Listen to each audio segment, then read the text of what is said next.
नमस्ते स्टूडेंट्स, कैसे हैं आप सब। आज की क्लास में आपका स्वागत है।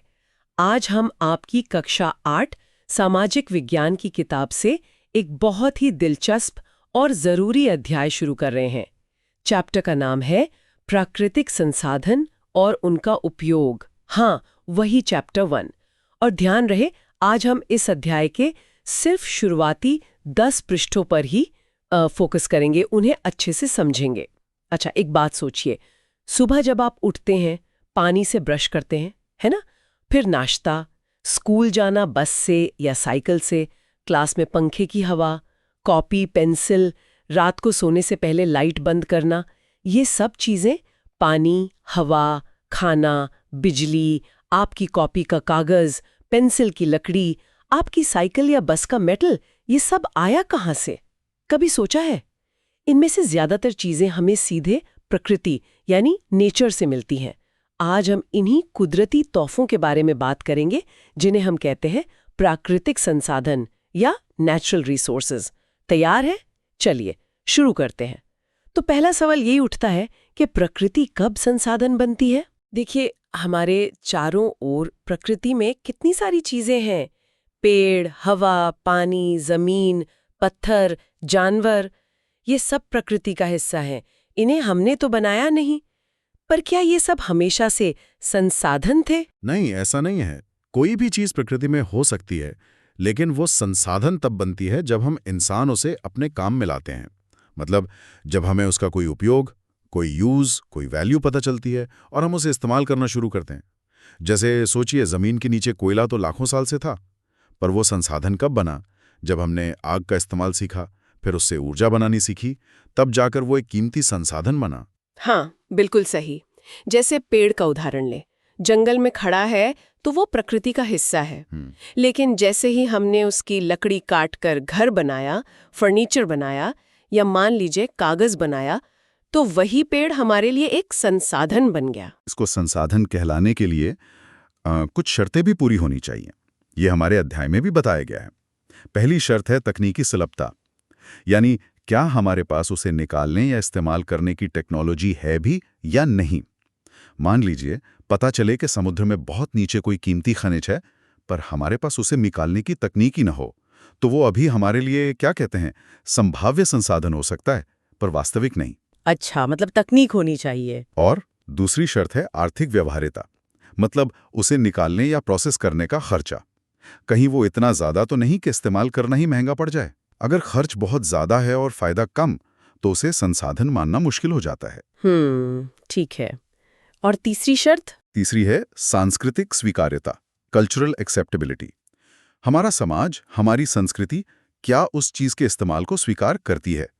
जैसे आपने देखा होगा, भारत में कई जगहों पर कुछ खास जंगल या पेड़ पवित्र माने जाते हैं, है ना, सीक्रेट ग्रोव्स कहते हैं उन्हें।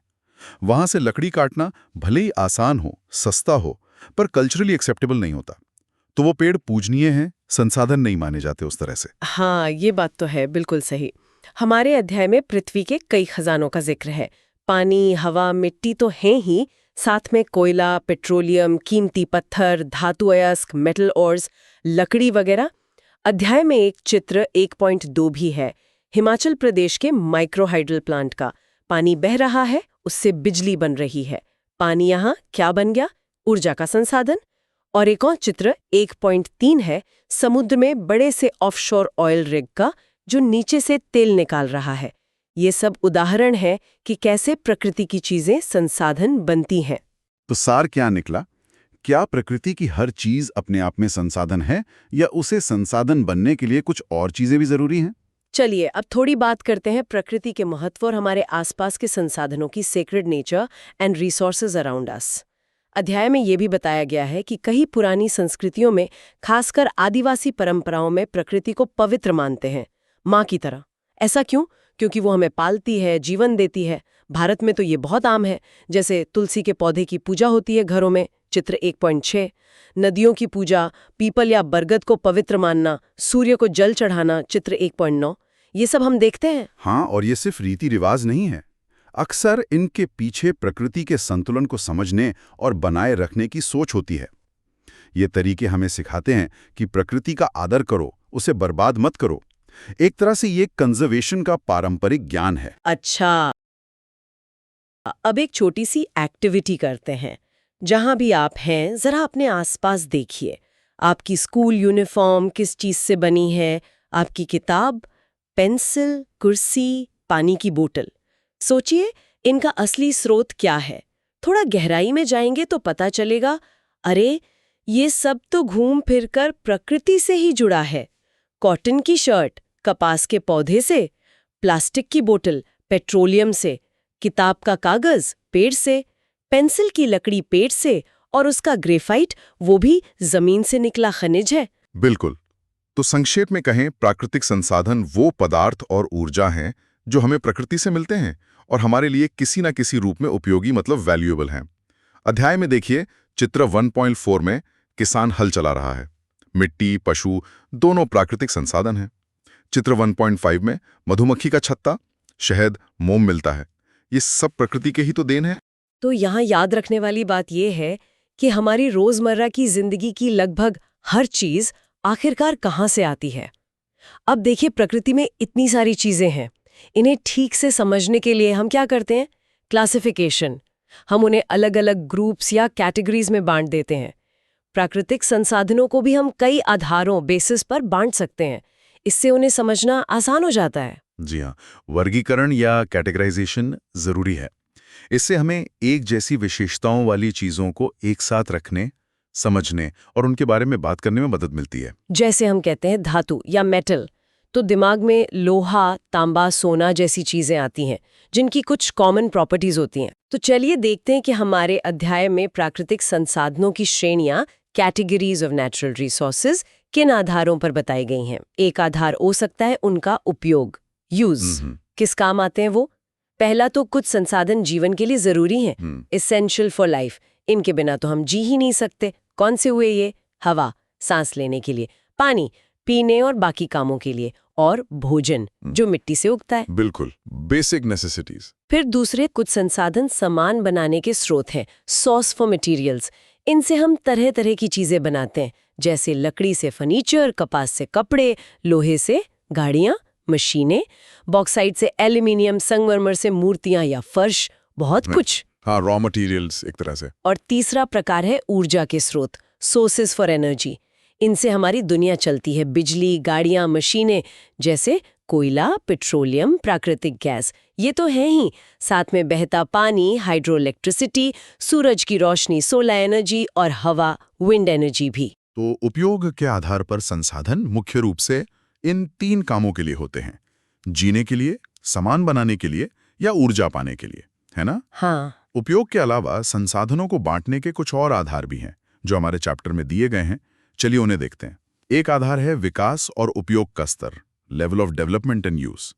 इसके आधार पर 2 तरह के होते हैं, वास्तविक यानी एक्चुअल और संभाव्य यानी पोटेंशियल संसाधन। वास्तविक यानी एक्चुअल वो हैं जिनकी मात्रा मतलब क्वांटिटी हमें पता है और जिनका हम आज इस्तेमाल कर रहे हैं, जैसे जर्मनी के रूहर इलाके का कोयला या पश्चिमी एशिया का पेट्रोलियम या अपने महाराष्ट्र में दक्कन के पठार की काली मिट्टी। हमें पता है ये कहाँ हैं, कितने हैं और हम इन्हें यूज कर रहे हैं। ओके, ये तो हुए एक्चुअल। और पोटेंशियल? संभाव्य यानी पोटेंशियल वो हैं जो हैं तो, पर शायद उनकी सही मात्रा हमें पता नहीं, या फिर क्या कहते हैं, हमारे पास अभी उन्हें ठीक से इस्तेमाल करने की एडवांस टेक्नोलॉजी नहीं है। भविष्य में शायद हम उनका इस्तेमाल कर पाएं, जैसे अपने लद्दाख में मिला यूरेनियम। या सोचिए, आज से 200 साल पहले तेज हवाएं, वो एक पोटेंशियल संसाधन थी। लोगों को पता था हवा में ताकत है, पर पवन चक्की से बिजली बनाना उतना आम नहीं था। आज वही हवा एक एक्चुअल रिसोर्स बन गई है। कई जगह, जैसे नीदरलैंड्स में या भारत में तमिलनाडु के नागौरकोइल और गुजरात तट पर। अरे वाह, ये तो बड़ा इंटरेस्टिंग है। मतलब टेक्नोलॉजी से पोटेंशियल एक्चुअल बन सकता है। अच्छा, दूसरा आधार क्या है? दूसरा आधार है उत्पत्ति, ओरिजिन, मतलब वो बने कैसे हैं, कहाँ से आए हैं। इसमें 2 हैं, अजैव और जैव। अजैव यानी नॉन लिविंग चीजें, जैसे मिट्टी, चट्टानें, हवा, पानी, खनिज यानी मिनरल्स। और जैव यानी जो लिविंग चीजों से मिलते हैं, पेड़ पौधे, जीव जंतु। इनसे हमें लकड़ी, फल, सब्जियां, दूध, मांस ऊन, ये सब मिलता है। ठीक है, एबायोटिक और बायोटिक। और तीसरा आधार? तीसरा आधार है भंडार, स्टॉक।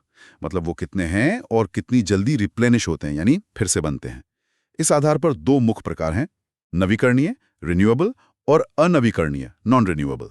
इन पर हम अभी थोड़ी देर में विस्तार से बात करेंगे। ओके, और चौथा आधार? चौथा आधार है वितरण, डिस्ट्रीब्यूशन, यानी वो कहाँ पाए जाते हैं। इसमें भी दो तरह के, सर्वव्यापक और स्थानिक, लोकलाइज्ड। सर्वव्यापक वो जो लगभग हर जगह मिलते हैं। सबसे आसान उदाहरण हवा, जहां जाओ हवा तो है ही। और स्थानिक वो जो कुछ खास जगहों पर ही मिलते हैं, जैसे तांबा, लोहा, सोना, कोयला। ये हर जगह नहीं मिलते, कुछ खास इलाकों में ही होते हैं। अच्छा, तो ये 4 मुख्य आधार हो गए क्लासिफिकेशन के: विकास और उपयोग का स्तर, उत्पत्ति, भंडार और वितरण। चलिए, अब भंडार वाले आधार पर जो 2 प्रकार थे, नवीकरणीय रिन्यूएबल और अनवीकरणीय नॉन रिन्यूएबल संसाधन, उन पर जरा विस्तार से बात करते हैं। ये बहुत ही महत्वपूर्ण क्लासिफिकेशन है। हाँ, और इसे समझने के लिए पहले प्रकृति का एक गुण समझना जरूरी है। प्रकृति में ना खुद को ठीक करने की, चीजों को नया बनाने की, मतलब पुनर्स्थापन और पुनर्जनन की अद्भुत शक्ति होती है। सोचिए, हमें चोट लगती है, त्वचा अपने आप ठीक हो जाती है। जंगल में आग लगती है, पर बारिश के बाद वहां फिर से पौधे उगाते हैं। पेड़ गिरता है, मिट्टी में मिलता है, उसी से नए पौधे।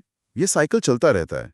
हमारे चैप्टर में चित्र 1.7 में नदी का पानी और 1.8 में जंगल की लकड़ी दिखाई है। ये सब इसी साइकिल का हिस्सा हैं। तो नवीकरणीय संसाधन, रिन्यूएबल रिसोर्सेज, वो हुए जो प्राकृतिक तरीकों से एक तय समय में फिर से नए बन जाते हैं या भर जाते हैं, रिप्लेनिश्ड। जैसे सूरज की रोशनी, हवा, ये तो लगभग असीमित लगते हैं। इनका भंडार हमारे इस्तेमाल से कम नहीं होता।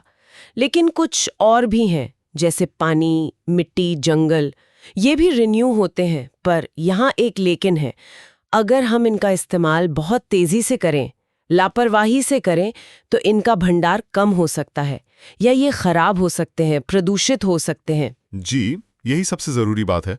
कोई संसाधन रिन्यूएबल तभी तक है जब तक हम उसके बनने की रफ्तार से ज्यादा तेजी से उसे खत्म न करें, प्रकृति के उस साइकिल को डिस्टर्ब न करें। अगर हम पेड़ जितनी तेजी से उगते हैं उससे ज्यादा तेजी से काटेंगे तो जंगल तो खत्म ही हो जाएगा, फिर वो रिन्यूएबल कैसे रहा? इसी तरह जमीन के नीचे का पानी जितनी तेजी से बारिश से बढ़ता है उससे ज्यादा तेजी से निकालेंगे तो वाटर लेवल नीचे चला जाएगा। हाँ, और आजकल यही चिंता की बात है। हमारी बहुत सी एक्टिविटीज, जैसे बहुत ज्यादा फॉसिल फ्यूल्स जलाना, बड़े पैमाने पर जंगल काटना, खेती के कुछ तरीके, इनसे प्रकृति का संतुलन बिगड़ रहा है। क्लाइमेट चेंज हो रहा है, ग्लेशियर पिघल रहे हैं, जैसे हिमालय के ग्लेशियर। इसका सीधा असर नदियों पर और फिर उन करोड़ों लोगों पर पड़ता है जो उन नदियों के पानी पर निर्भर है। उनकी वाटर सिक्योरिटी खतरे में आ जाती है। देखिए, पुराने जमाने में, जैसा अध्याय में भी इशारा है, कई मछुआरे समुदाय प्रजनन काल, स्पॉनिंग सीजन में मछली पकड़ना बंद कर देते थे। क्यों? ताकि मछलियों को बच्चे पैदा करने का मौका मिले, उनकी आबादी बनी रहे। ये प्रकृति के साइकिल का सम्मान था। लेकिन जब बड़े पैमाने पर कमर्शियल फिशिंग शुरू हुई तो ओवर फिशिंग होने लगी। इतनी मछलियां पकड़ ली कि कई प्रजातियां, जैसे टूना, कम हो गई। पूरे समुद्री इकोसिस्टम पर असर पड़ा। और भी उदाहरण है, जैसे पहले लोग बारिश का पानी बचाने के लिए तालाब, बावड़ी बनाते थे। सही कहा। इसी तरह फैक्ट्रियों का गंदा पानी, शहरों का कचरा बिना साफ किए नदियों में डालने से, चित्र 1.10, नदियां जहरीली हो जाती हैं। पानी तो रिन्यूएबल है, पर जहरीला पानी किस काम का? हाँ, वो तो जीवन लेने वाला बन गया। पृष्ठ 7 पर एक सेक्शन है, आइए जाने, लेट्स एक्सप्लोर। इसमें हमें सोचने को कहा गया है कि हमारे आसपास ऐसी कौन सी मानवीय गतिविधियां हैं जो प्रकृति के खुद को ठीक करने की क्षमता को नुकसान पहुंचा रही हैं, और हम इसे ठीक करने में क्या मदद कर सकते हैं। शायद पानी बचाकर, बिजली कम इस्तेमाल करके, पेड़ लगाकर। बिल्कुल। और इसी पेज पर एक और जरूरी बात है, पारिस्थितिकी तंत्र कार्य और पारिस्थितिकी तंत्र सेवाएं। फंक्शन मतलब प्रकृति के अपने काम, जैसे पेड़ ऑक्सीजन बनाते हैं, और सर्विस मतलब वो फायदा जो हमें मिलता है, जैसे हमें सांस लेने के लिए साफ हवा मिलती है, जंगलों से साफ पानी मिलता है, मिट्टी का कटाव रुकता है। ये सब सर्विसेज हैं। चैप्टर में बताया है कि एक बड़ा पेड़ दिन में करीब 275 लीटर ऑक्सीजन बनाता है, जबकि एक इंसान को करीब 350 लीटर चाहिए। सोचिए कितने पेड़ जरूरी हैं।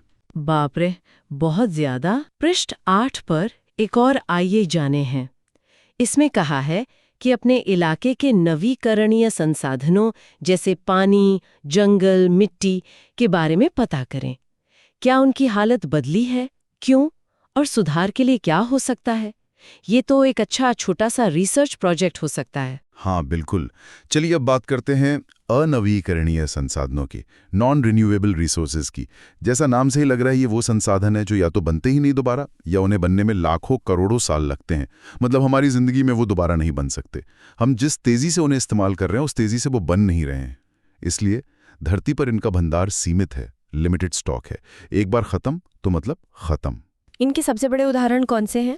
जीवाश्म ईंधन, फॉसिल फ्यूल्स, कोयला, पेट्रोलियम जिससे पेट्रोल, डीजल, केरोसिन बनता है, और प्राकृतिक गैस एलपीजी, सीएनजी। साथ ही ज्यादातर धातुएं, मेटल्स और मिनरल्स जैसे लोहा, तांबा, सोना, एल्यूमिनियम, यूरेनियम, ये सब इसी कैटेगरी में आते हैं। हमारे अध्याय में भारत के कोयला भंडारों का जिक्र है। ये बिजली बनाने के लिए बहुत जरूरी है। हाँ, लेकिन अनुमान ये है कि जिस रफ्तार से हम कोयला इस्तेमाल कर रहे हैं, शायद अगले 50 साल या उसके आसपास में ये भंडार काफी कम हो जाएंगे। इसीलिए इनका इस्तेमाल बहुत सोच समझकर किफायत से करना जरूरी है। और साथ ही इनके सस्टेनेबल विकल्प जैसे सोलर एनर्जी, विंड एनर्जी, इनको तेजी से अपनाना बहुत जरूरी है। पृष्ठ 8 पर फिर एक आइए जाने सवाल है। हम अपनी रोज की जिंदगी में कौन कौन से नॉन रिन्यूएबल रिसोर्सेज इस्तेमाल करते हैं? बिजली अगर कोयले से बनी है, गाड़ी का पेट्रोल, डीजल, सीएनजी, प्लास्टिक की चीजें, धातु के बर्तन, मोबाइल फोन। लिस्ट तो लंबी है। और इनके रिन्यूएबल विकल्प क्या हो सकते हैं? कोयले की जगह सौर ऊर्जा, पेट्रोल की जगह इलेक्ट्रिक गाड़ी। और हम क्या कर सकते हैं? शायद पब्लिक ट्रांसपोर्ट ज़्यादा इस्तेमाल करें, बिजली बचाएं, चीज़ें रिसाइकिल करें। हाँ, ये सब सोचने वाली बातें हैं। तो इन दोनों प्रकारों को समझने के बाद दो मुख्य सवाल बनते हैं। पहला, नवीकरणीय संसाधन भी हमेशा नवीकरणीय क्यों नहीं रह पाते अगर हम उनका दुरुपयोग करें? और दूसरा, अनवीकरणीय संसाधनों का इस्तेमाल हमें इतनी सावधानी से क्यों करना चाहिए? ठीक है, अब एक और ज़रूरी पहलू पर आते हैं, प्राकृतिक संसाधनों का वितरण, डिस्ट्रीब्यूशन ऑफ नेचुरल रिसोर्सेज। मतलब ये संसाधन पृथ्वी पर फैले कैसे हुए हैं? क्या सब जगह बराबर मिलते हैं? नहीं, बिल्कुल नहीं। ये बहुत ही असमान रूप से बंटे हुए हैं, पूरी पृथ्वी पर भी और एक ही देश के अलग अलग हिस्सों में भी। कहीं कोई चीज बहुत ज्यादा है तो कहीं बिल्कुल नहीं। अध्याय में चित्र 1.11 में भारत का नक्शा है, उसमें कुछ खनिजों का डिस्ट्रीब्यूशन दिखाया है। आप देखेंगे कि कोयला, लोहा, बॉक्साइट, ये सब कुछ खास इलाकों में ही ज्यादा हैं। और इस असमान वितरण का असर क्या होता है? असर बहुत गहरा असर होता है। पहली बात, ये तय करता है कि लोग कहाँ बसेंगे। जहां पानी, उपजाऊ मिट्टी होगी, वहां ज्यादा आबादी होगी।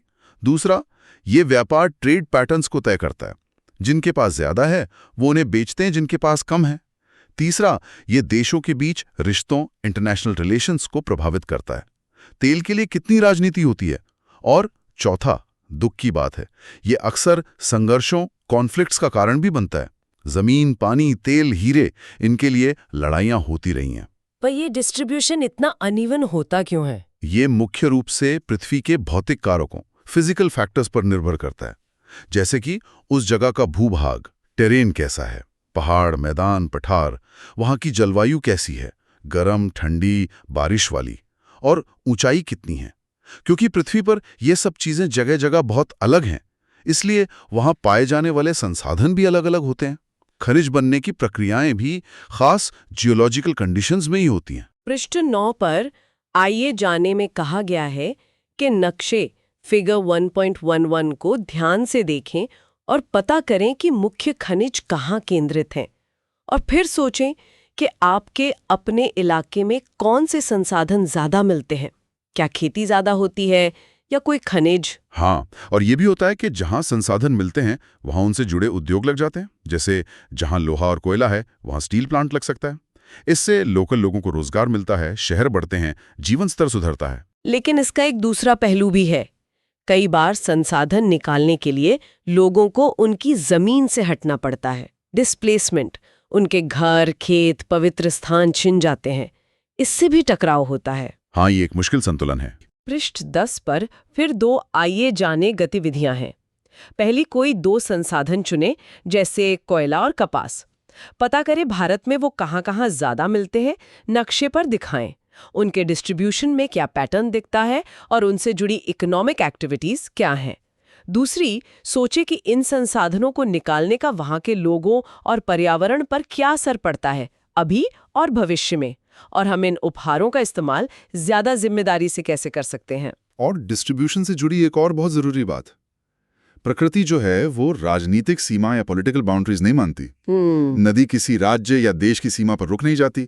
जमीन के नीचे खनिज भंडार भी सीमाओं के आर पार हो सकते हैं। इससे क्या होता है, राज्यों या देशों के बीच इन साझा संसाधनों के बंटवारे को लेकर अक्सर विवाद हो जाते हैं। हाँ, जैसे अपने देश में कावेरी नदी के पानी का बंटवारा। कर्नाटक, तमिलनाडु, केरल, पुडुचेरी के बीच कितना लंबा विवाद चला। उसे सुलझाने के लिए बहुत बातचीत और समझदारी दिखानी पड़ी। सोचिए अगर अलग-अलग देशों के बीच ऐसा हो तो कितना मुश्किल होता होगा। चित्र 1.12 में ब्रह्मपुत्र नदी है जो चीन, भारत, बांग्लादेश से बहती है। इसके पानी को लेकर भी चिंताएं रहती हैं। बिल्कुल। और पृष्ठ 10 पर आखिरी आइए जाने इसी से जुड़ा है। कहा गया है कि आप अंतर्राष्ट्रीय स्तर पर किसी ऐसे संसाधन से जुड़े संघर्ष का पता लगाएं और क्लास में चर्चा करें, जैसे पानी या तेल को लेकर देशों के बीच विवाद। तो इस पूरे सेक्शन से ये समझना जरूरी है कि संसाधनों का धरती पर असमान वितरण हमारी दुनिया को कैसे प्रभावित करता है। तो स्टूडेंट्स, आज हमने प्राकृतिक संसाधनों की दुनिया में अपनी शुरुआती चर्चा पूरी की। हमने समझा कि कोई चीज संसाधन कैसी बनती है और उन्हें हम किन किन आधारों पर बांट सकते हैं।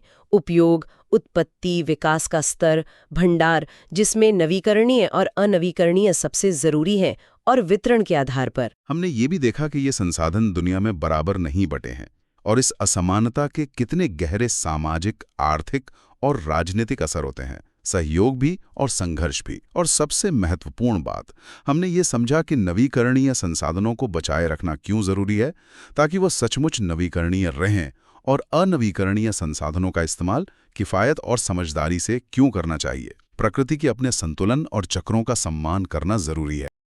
Motivational takeaway. स्टूडेंट्स, प्राकृतिक संसाधनों के बारे में जानना सिर्फ भूगोल का पाठ नहीं है, ये हमारे आज और कल को समझने की चाबी है। आप देख रहे हैं दुनिया कितनी तेजी से बदल रही है। अब ऐसी टेक्नोलॉजी, ऊर्जा के ऐसे तरीके खोजना बहुत जरूरी हो गया है जो सस्टेनेबल हों, पर्यावरण को नुकसान न पहुंचाएं। आज आप जो सीख रहे हैं, ये सब आपको भविष्य में एक जिम्मेदार नागरिक बनने में मदद करेगा। क्या पता आप में से ही कोई कल का साइंटिस्ट, इंजीनियर या पॉलिसी मेकर बने जो भारत के लिए और दुनिया के लिए विकास के ऐसे रास्ते खोजे जो प्रकृति के साथ दोस्ती निभाते हुए आगे बढ़ें। तो हमेशा सवाल पूछते रहिए, सीखते रहिए और अपने आसपास की दुनिया को गौर से देखते रहिए। अगली बार जब हम मिलेंगे तो इसी अध्याय के आगे के हिस्सों पर चर्चा करेंगे। तब तक आप अपने आसपास नजर दौड़ाइए और सोचिए कि आप किन किन प्राकृतिक संसाधनों का इस्तेमाल करते हैं और कैसे हम सब मिलकर इन्हें बचाने में अपना योगदान दे सकते हैं। धन्यवाद। यहाँ बात खत्म नहीं होती। इस प्लेलिस्ट में आगे और भी इंटरेस्टिंग वीडियोस हैं। याद रखिए, पढ़ना और सीखना है तो मोबाइल या कंप्यूटर का सही इस्तेमाल कीजिए, और खेलना है तो सिर्फ प्लेग्राउंड में। मिलते हैं अगले वीडियो में।